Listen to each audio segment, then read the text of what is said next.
Nakapasal ka sa civil service? Wala ka man, bakit?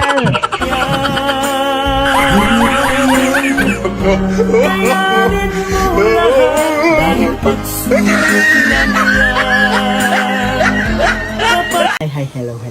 For today's video, magpapapatok kami ng bulkan dito sa aming classroom. And pack, pero obayong daw muna siya kung ganda-gandahan. Kala mo naman talaga eh. Dito sa part na to, magsisimula na kami magpaputok ng kanya-kanya naming mga bulkan.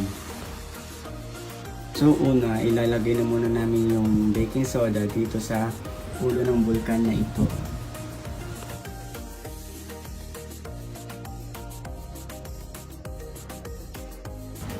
And after, imimix naman namin yung red na food color sa suka at sa dishwashing liquid para mag-form ng chemical reaction.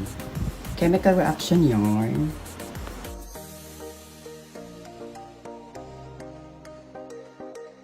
Sige tayo sa pula. Taas mo dyan mabuti, oh. Marcy, ma. Kanina pa siya. Bomba na! Oh, puto ka na! Itaas mo mabuti, itaas mo ganun. Wala na kukunti na lang yung tubig niya. Ano mo mabuti, itaas mo ganun, oh. Bomba na eh. Itaas mo mabuti, itaas mo pa.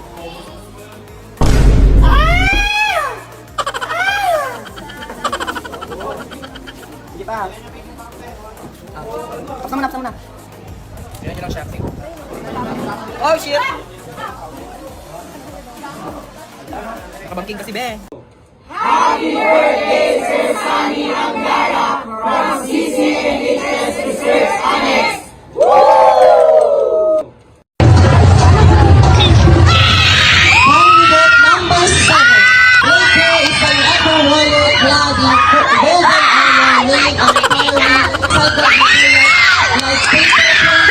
Disposable spoons, socks, sauce, pipes, metal spoons, buttons, ID lace, and bottle caps.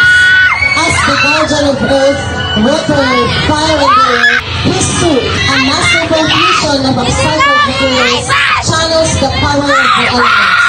Strength in wooden straws, water flows in bottle cups, air spark in spoon gauntlets, and air's freedom in sack and paper plates. This suit signifies that protection of the planet can be bold, artistic, and heroic.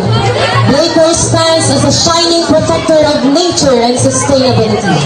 His adjustable wings are not just fight, but symbolizes transformation and freedom.